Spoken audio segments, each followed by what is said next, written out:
Good conversation is the best preparation for proper living. It's a luxury to pursue what makes you happy. It's a moral obligation to pursue what you find meaningful. I will trust you. I will extend my hand to you, despite the risk of betrayal, because it is possible, through trust, to bring out the best in you, and perhaps in me. Truth will not come in the guise of opinions shared by others, as the truth is neither a collection of slogans nor an ideology. It will instead be personal. Compare yourself to who you were yesterday, not to who someone else is today. You must determine where you are going in your life, because you cannot get there unless you move in that direction. If your life is not what it could be, try telling the truth. Everyone needs a concrete, specific goal, an ambition, and a purpose to limit chaos and make intelligible sense of his or her life. Work as hard as you possibly can on at least one thing and see what happens. Perhaps happiness is always to be found in the journey uphill, and not in the fleeting sense of satisfaction awaiting at the next peak. The secret to your existence is right in front of you. It manifests itself as all those things you know you should do but are avoiding. You have to be willing to be a fool to advance. Your life becomes meaningful in precise proportion to the depths of the responsibility you are willing to shoulder. Imagine who you could be, and then aim single-mindedly at that. You have to be willing to lose your life in order to find it. To journey happily may well be better than to arrive. People organize their brains with conversation. If they don't have anyone to tell their story to, they lose their minds. And if you think tough men are dangerous, wait until you see what weak men are capable of. Always place your becoming above your current being. Every person is deeply flawed. Worthlessness is the default condition. It is more difficult to rule yourself than to rule a city. When someone does something you are trying to get them to do, reward them.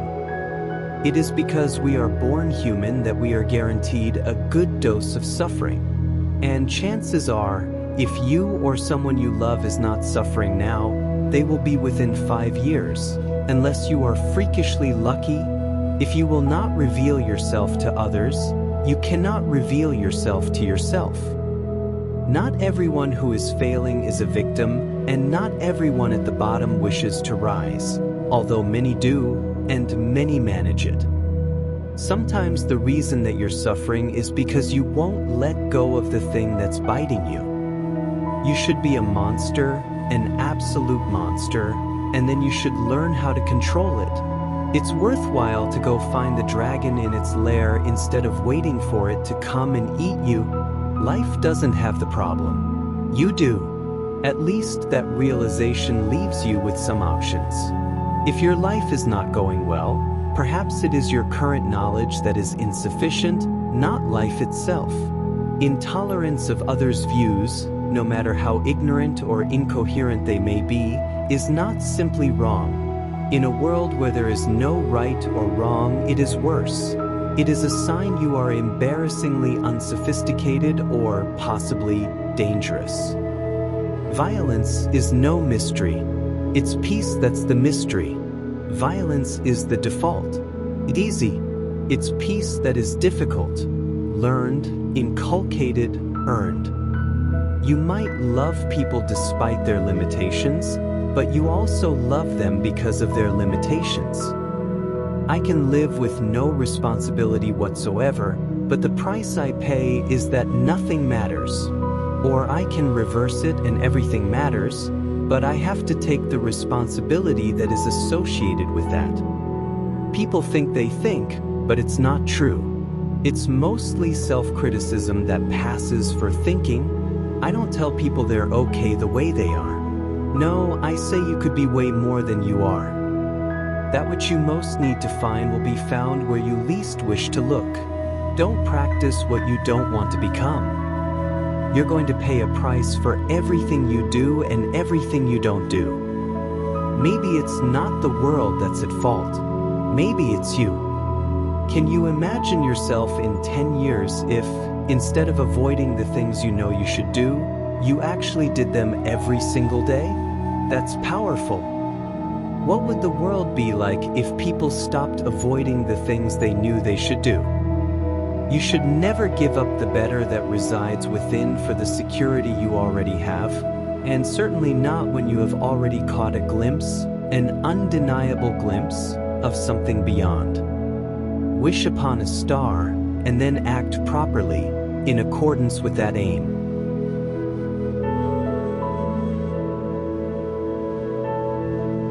You have some vital role to play in the unfolding destiny of the world. You are, therefore, morally obliged to take care of yourself. To learn is to die voluntarily and be born again, in great ways and small. You should never sacrifice what you could be for what you are. Start to stop doing what you know to be wrong. The successful among us delay gratification. The successful among us bargain with the future. What you aim at determines what you see. Attend carefully to your posture. Quit drooping and hunching around. Speak your mind. To decide to move forward courageously into the land of the unknown. That's one of the secrets to a good life. Perhaps you are overvaluing what you don't have and undervaluing what you do. Don't underestimate the hole your absence would leave. The purpose of life is finding the largest burden that you can bear and bearing it. It is my firm belief that the best way to fix the world, a handyman's dream, if ever there was one, is to fix yourself. If you can't even clean up your own room, who the hell are you to give advice to the world? In order to think you have to risk being offensive, you positively need to be occupied with something weighty, deep, profound, and difficult. To stand up straight with your shoulders back is to accept the terrible responsibility of life, with eyes wide open. It means deciding to voluntarily transform the chaos of potential into the realities of habitable order. It means adopting the burden of self-conscious vulnerability and accepting the end of the unconscious paradise of childhood. It means willingly undertaking the sacrifices necessary to generate a productive and meaningful reality. We have to rediscover the eternal values and then live them out. It's in responsibility that most people find the meaning that sustains them through life. We must each adopt as much responsibility as possible for individual life, society, and the world. What's the difference between the successful and the unsuccessful? The successful sacrifice. Assume that the person you are listening to might know something you don't. When you have something to say, silence is a lie, and tyranny feeds on lies. You're much better off to confront your fears head-on than you are to wait and let them find you. Question for parents: do you want to make your children safe or strong? Failure is the price we pay for standards, and because mediocrity has consequences both real and harsh, standards are necessary.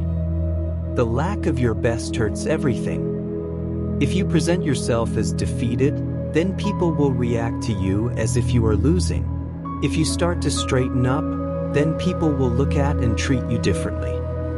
Making your life better means adopting a lot of responsibility, and that takes more effort and care than living stupidly in pain and remaining arrogant, deceitful, and resentful.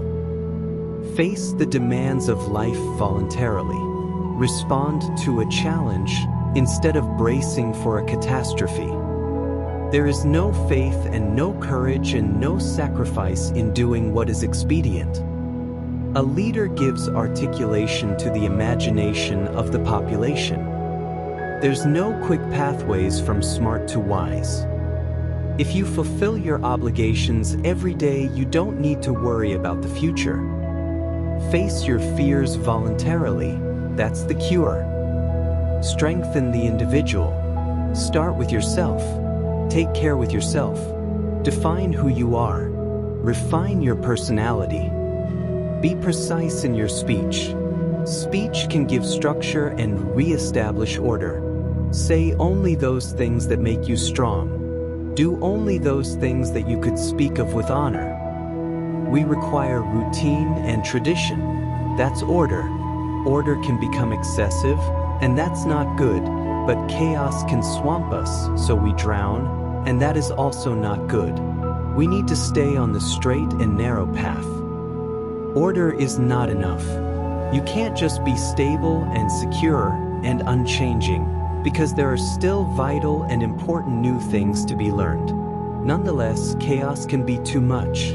You can't long tolerate being swamped and overwhelmed beyond your capacity to cope while you are learning what you still need to know. You need to place one foot in what you have mastered and understood and the other in what you are currently exploring and mastering. It took untold generations to get you where you are. A little gratitude might be in order. If you're going to insist on bending the world to your way, you better have your reasons. Listen to yourself and to those with whom you are speaking.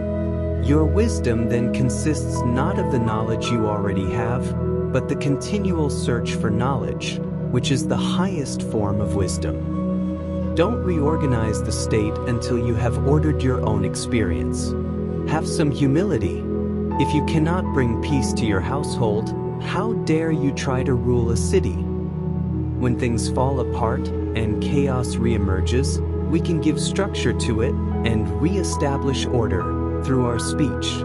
If we speak carefully and precisely, we can sort things out and put them in their proper place and set a new goal and navigate to it, often communally if we negotiate, if we reach consensus.